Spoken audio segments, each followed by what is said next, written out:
아멘.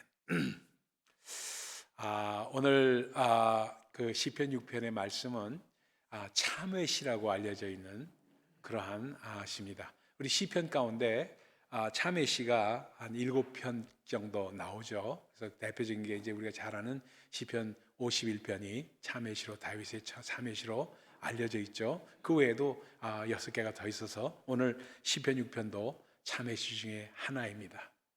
아, 이제 일주일뿐이 이제 2023년도가 안 남았어요.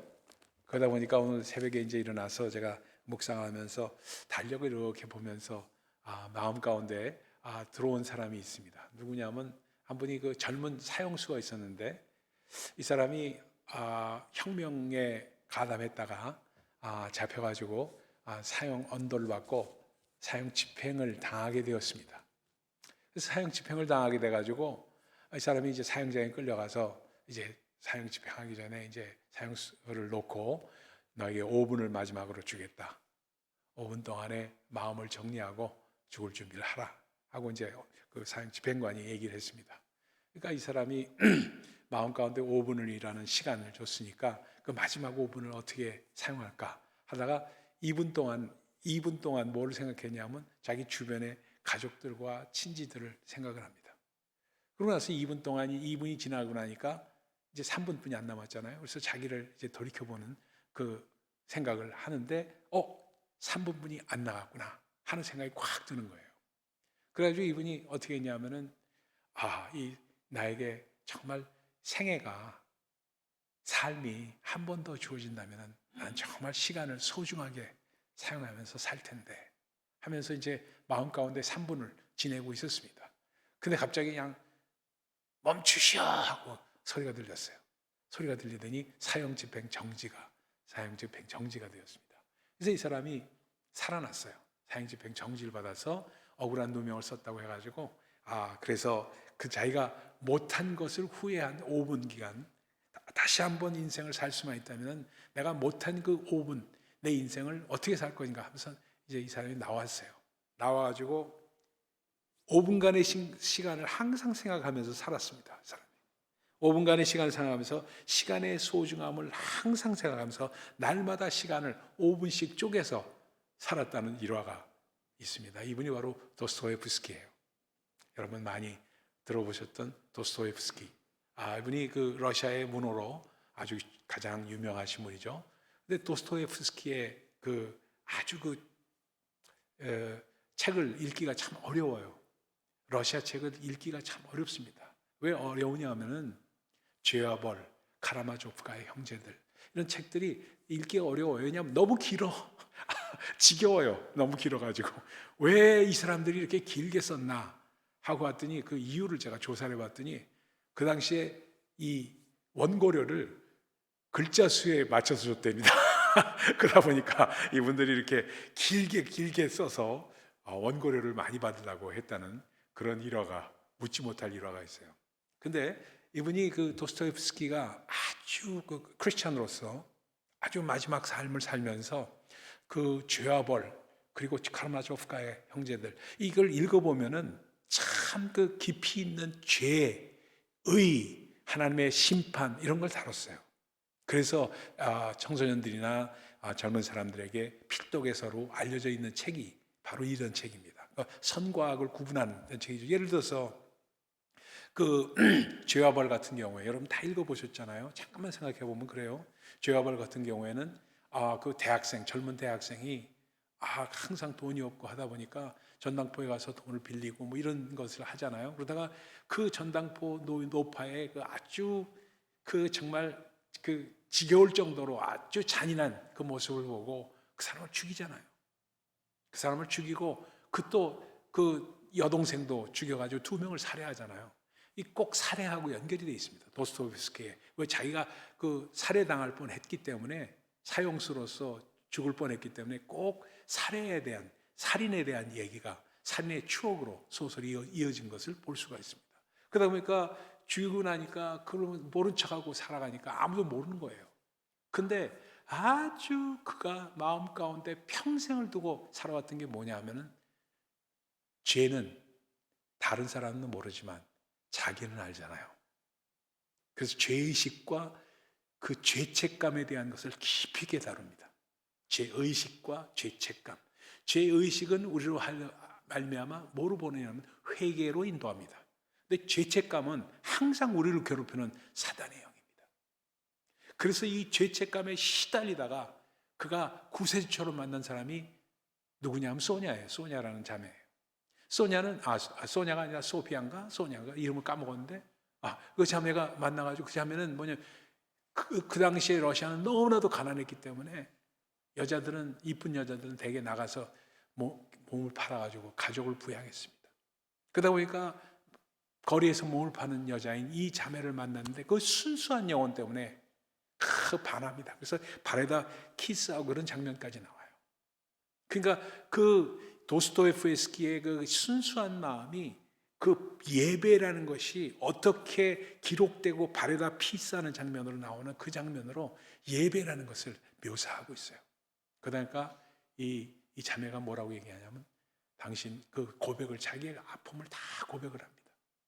이 대학생 형제가. 그러니까 이제 너는 자수하고 광명 찾아라 하는 이야기를 해요. 그래가지고 결국 자수해가지고 시베리아 유형을 가는 것으로 이 소설이 매듭을 지는 그러한 장면들이 나옵니다.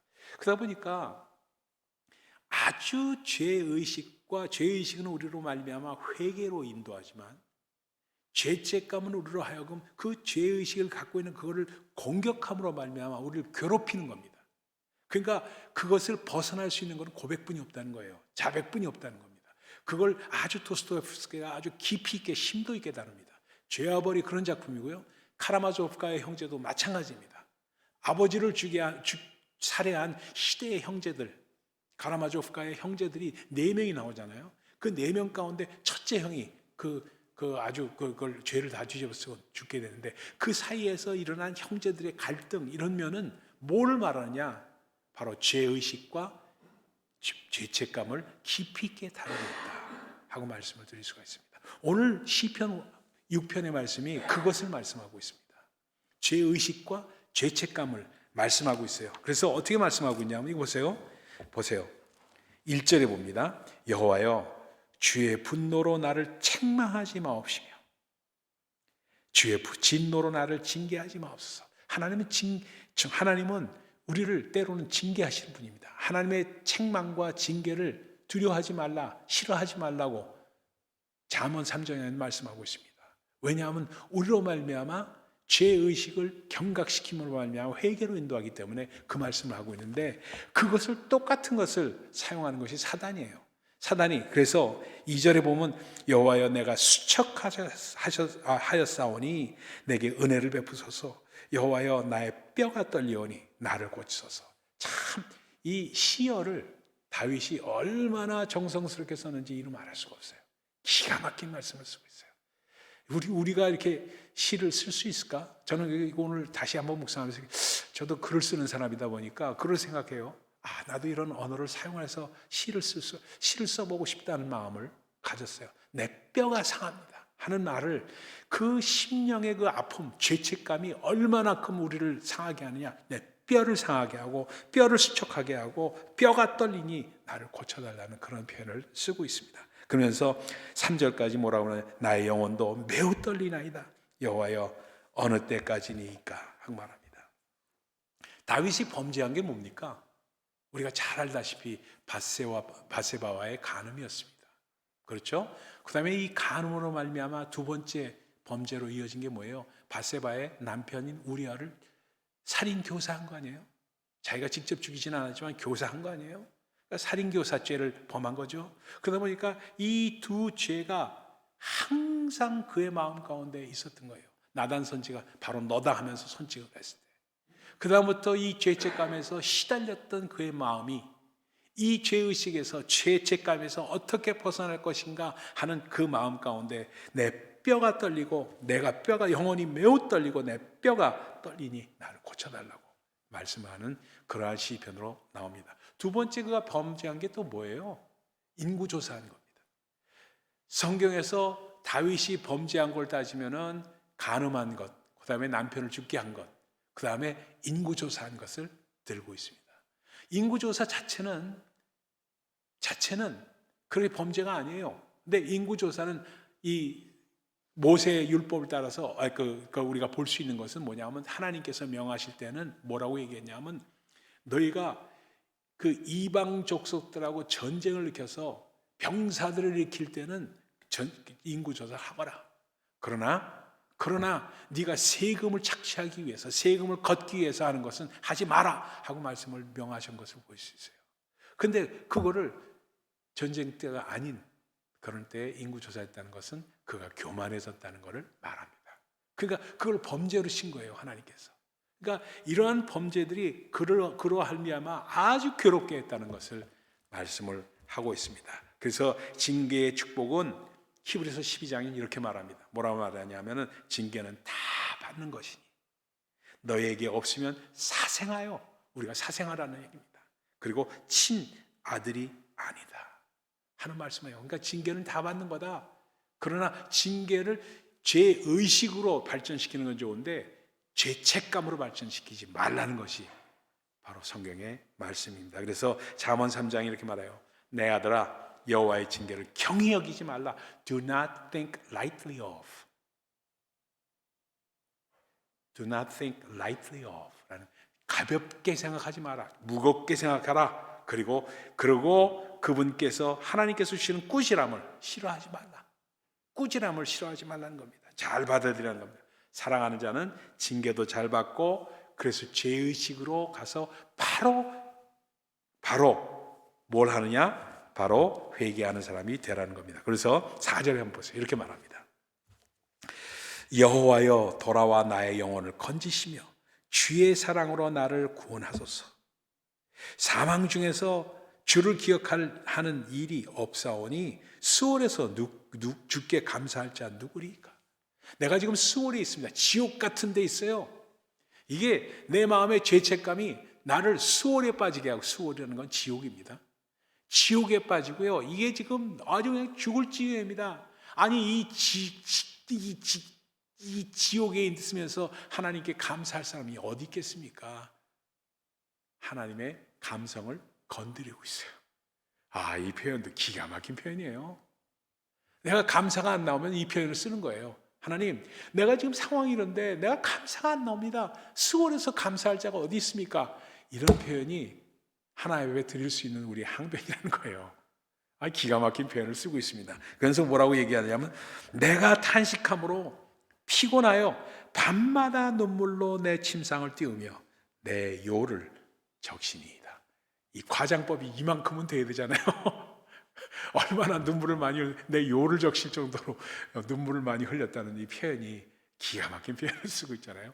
과장법이지만 얼마나 하나님의 감성을 건드리고 있어요. 그래서 7절에 뭐라고 말해요? 내 눈이 근심으로 말미암아 쇠하며 내 모든 대적으로 말미암아 어두워졌나이다. 내가 정말 나를 괴롭히는 죄책감과, 그리고 그걸 갖고 또 싸질러서 나를 공격하는 나의 적들, 나의 그 참 친구라고 말하면서 나를 이렇게 씹는 사람들, 그 사람들로 말미암아 내 눈이요 어두워졌어요. 하나님, 현대말로 하면 그런 말입니다. 그 깐죽깐죽하는 그 남편 말입니다. 제가 어떤 때는 사랑하지만 어떤 때는 정말 미워요. 꼴 보기 싫어요. 깐죽대는데요, 얼마나 미워하는지, 제 눈이 어두워질 정도예요. 이렇게 기도하라는 겁니다. 때로는 때로는 그렇게 기도하라는 거예요. 그러니까 어떤 상황일지라도 하나님 앞에 우리 자신이 지적인 부분을 내놓고, 지적으로 우리가 정말 기억나는 죄를 인정하는 겁니다. 지적인다는 것은 죄의식을 불러일으켜서 내가 기억나는 죄를 주님 앞에 인정하고 내놓는 겁니다. 이게 아주 중요해요. 돌이키는 거기 때문에. 그럴 때 그 다음에 하나님의 안타까운 심정을, 그 하나님의 심정을, when you touch the heart of yourself, you touch God. 우리가 우리의 심령을 솔직하게 만지고 내려놓을 때 하나님을 우리가 만지게 됩니다. 하나님은 우리의 심령과 직접적으로 연결되어 있기 때문에 우리가 솔직하고 정직하게 주님 앞에 내 자신의 감정을 내놓을 때 우리는 하나님의 감성을 건드리고, 하나님은 다시 우리의 마음을 건드리십니다. 터치하시는 거예요. 그러니까 이것이 정직이라는, 솔직이라는 선으로 연결이 되어 있다는 사실을 꼭 기억을 하셔야 됩니다. 하나님의 안타까운 마음을 건드리는 겁니다. 그러면서 의지적으로 뉘우치면서 결단하는 거예요. 어떻게 말하냐면 우리 정말 8절로 보십시오. 8절 이렇게 말하면 결단합니다. 악을 행하는 너희는 다 나를 떠나라. 내 마음에서 나를 다시 한번 돌이키는 겁니다. 그러면서 여호와께서 내 울음소리를 들으셨도다. 하나님이 나를 들었는데, 하나님께서 나를 용서하셨는데 누가 나를 용서하지 못하고 나를 아직도 정죄하겠느냐 하는 말이에요. 그리스도 예수 안에 있으면 정죄함이 없나니 하는 사도 바울의 고백과 똑같아요. 그러면서 여호와께서 내 간구를 들으셨으며 여호와께서 내 기도를 받으시리로다. 하나님 받으시죠? 맞죠? 하면서 다시 한번 reassure 하면 다시 한번 재확인하는 거예요. 그러면서 뭐라고 말씀하시냐면 내 모든 원수들이 부끄러움을 당하고 심히 떨미어 갑자기 부끄러워 물러가리로다. 재밌는 얘기예요. 어떤 사람이요, 은행 직원이 있었어요. 이 사람이 돈이 궁하다 보니까 견물생심이라고 그 은행 직원이 텔러들이 이렇게 돈을 많이 만지잖아요. 텔러들이 돈을 많이 만지는데 돈을 만지면서 돈으로 보지 않고 그냥 종이로 본답니다. 하도 치다 보니까. 그렇죠?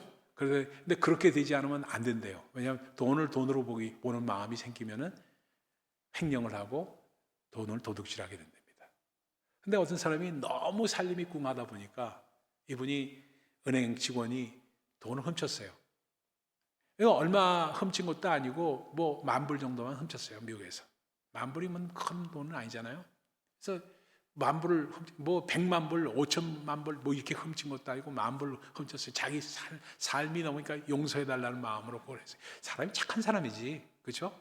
나 같으면 한 5,000,000불이라도 그런 상관이 그러다 보니까 근데 그것이 이 사람의 마음을 그렇게 괴롭혔어요. 죄책감 때문에. 40년간 아무도 발견한 사람이었는데 40년간을 그 사람은 그 죄책감에 시달리면서 살았던 거예요. 40년이 지난 다음에 도저히 견딜 수가 없어진 그 사람이 법정에 나와서 경찰에 자수하고 검사 앞에서 자수를 하면서 고백을 했어요. 내가 이 죄책감에서 벗어나려면 고백하지 않을 수가 없습니다. 내가 40년 전에 은행에서 10,000불을 훔쳤습니다. 내가 직원이었는데 돈을 훔쳤습니다. 하는 고백을 했어요. 고백을 하면서 나오니까 뭐라면 재판에 회부돼가지고 죄 문제로 압박을 받았던 견딜 수가 없었던 것을 고백을 하고 나니까 인정신문이라고 하죠. 인정신문을 하고 나니까 재판관이 뭐라고 말하냐면 나중에 재판할 때 이미 공소시효가 지났기 때문에 당신은 이미 모든 벌을 받았어. 그러니까 당신은 가시오 하고 나갔다는 거예요. 이게 바로 죄책감입니다. 죄책감에서 벗어나는 길은 딴 거 아니에요. 솔직하게 자수하고 광명 찾는 거 외에는 없습니다. 하나님 앞에 그리고 내가 죄를 범한 사람 앞에 솔직하게 죄를 시인하고 그거를 그 고백함으로 말미암아 내 안에 있는 죄책감에서 벗어나는 죄의식은 하나님 앞에 바로 우리를 회개함으로 나가게 하지만 죄책감은 우리를 계속 공격하는, 우리를 괴롭히고 아주 뼈를 삭게 하고 그리고 우리 영혼을 마르게 하고 떨리게 하는 그런 일이기 때문에 그것을 고백함으로 벗어나라고 하는 것입니다. 그렇기 때문에 우리는 어차피 이 세상에 살면서 죄로 물든 세상에서 살 수밖에 없어요. 죄로 물든 세상입니다. 그래서 사도 바울은 아예 딱 단정을 내립니다. 너희가 사는 이곳이 결국 뭐냐면 이 세상은 죄로 물든 삶이고 우리 주님 뭐라고 그래요? 사단이 임금 노릇을 하는 곳이라고 그러잖아요. 마귀가 임금 노릇 하는 곳이라고 그러잖아요. 그래서 뭐라고 그래요? 뭐라고 사도 바울이 말합니까? 허물과 죄로 죽었던 너희를 예수 그리스도께서 살리셨도다. 에베소 2장의 말씀입니다. 그것이 구원이다. 죄와 허물과 죄로 죽었던 너희들이었다는 겁니다. 죄와 허물로 죽었다는 것은 우리 가운데 뭐를 상징적으로 말하냐? 세상 풍속을 따르는 것. 세상 풍속을 따라갈 수밖에 없는 우리 자신의 마음을 얘기하고 있고 또한 뭐예요? 공중의 권세자자가 우리를 항상 공격한다는 것을 말씀하고 있고 그러다 보니까 우리 삶 가운데 불순종의 삶을 살 수밖에 없다는 겁니다. 이럴 때 징계가 올 때 바로 돌이킴으로 말미암아 죄의식을 갖고 주님 앞에 그때그때 회개하는 삶을 산다는 거 얼마나 감사한지 몰라요. 여러분 잘 아는 재미있는 얘기가 있어요. 그 남태평양에 가면 비키니라는 섬이 있습니다. 비키니. 여러분 수영복 비키니라는 말이 거기서 나왔어요. 사실은요. 비키니라는 섬 이름입니다. 비키니라는 섬이 있는데 그 섬은 무인도예요. 무인도다 보니까 뭐가 많이 사면 거북이에 아주 그냥 거북이가 서식지예요. 천년 묵은 거북이가 비키니 섬에 가면 있다는 거예요. 그래서 천년 묵은 거북이가 있는데 그 거북이들이 항상 물에서 놀다가 가면은 다시 비키니 섬으로 돌아오는 거예요. 그리고 물로 들어가는 거예요. 고향이 물이니까 물로 들어가요. 들어갔다 나왔다 하면서 사는 거예요. 근데 어느 날 미국에서 싫어합니다. 미국에서 비키니 섬에서 뭘 했냐면 핵실험을 했어요. 무인도니까. 참 미국도 잘못한 거 많지 뭐 솔직히 어떻게 해요. 그렇죠? 핵실험을 했어요. 비키니 섬에서. 그러니까 그 천연 공간 아무것도 없는 정말 그 녹색 환경인 그곳에 살던 거북이들이 죽어 자빠지면서 그 다음에 죽지 않고 살아남은 그 거북이들은 어떻게 됐느냐? 어떻게 된 줄 아세요? 내비게이션 방향 감각을 잃어버렸어. 그래가지고 바다로 가야 될 이 거북이들이 산 꼭대기로 올라가는 거라. 그러니까 산 꼭대기로 올라가서 죽는 거예요. 왜? 물이 없으니까. 자기는 어디로 가야 돼요? 바로 어디로 가야 되냐면 바다로 가야 되는데 바다로 가지 않고 내비게이션 감각을 잊어버렸으니까 안 되니까 산으로 올라가니까 거기서 말라 죽는 거예요. 이게 바로 세상 풍속을 타는 죄의 결과라는 겁니다. 그렇기 때문에 우리 마음 가운데 이것을 바라보고 핵실험을 하지 말자는 거에서 불란서 사람들이 비키니 수영복을 만들어서 세계적인 저걸 일으켰잖아요. 히트를 쳤잖아요. 그러니까 이런 모든 것을 보면서 우리가 생각할 때 우리 마음 가운데 다질 것은 우리는 어차피 이 세상에서 세상 풍속을 쫓고 그리고 정말 공중의 권세 잡은 자의 영향권 아래서 있다 보니까 하나님께서 징계로 오거나 우리 마음 가운데 뉘우침이 오거나 죄책감이 올 때 바로바로 그것을 죄의식으로 발전시켜서 회개함으로 말미암아 죄책감에서 벗어나는 삶을 살아라. 이것이 바로 시편 6편의 다윗이 우리에게 주는 말씀입니다. 그래서 정말 우리의 간구를 그래서 9절의 말씀 같이 한번 읽어봅시다. 9절의 말씀 시작. 여호와께서 내 간구를 들으셨으며 여호와께서 내 기도를 받으시리로다. 우리의 기도를 언제든지 우리의 기도를 받으시는 하나님이십니다. 그리고 우리의 기도를 받으시고 우리의 간구를 들으시는 우리 주님이십니다. 그렇기 때문에 간구를 내놓고 우리의 마음을 솔직하게 정직하게 결국 내 마음의 지적인 것과 정적인 것과 의지적인 것을 주님 앞에 솔직하게 내놓고 그분과 교통하며 샤알하는 삶. 그럴 때 매일매일 삶이 기쁨이 샘솟듯 다시 찾아온다는 사실 기억하시는 우리 모두가 되시기를 예수 그리스도의 이름으로 축원을 드립니다. 기도합니다.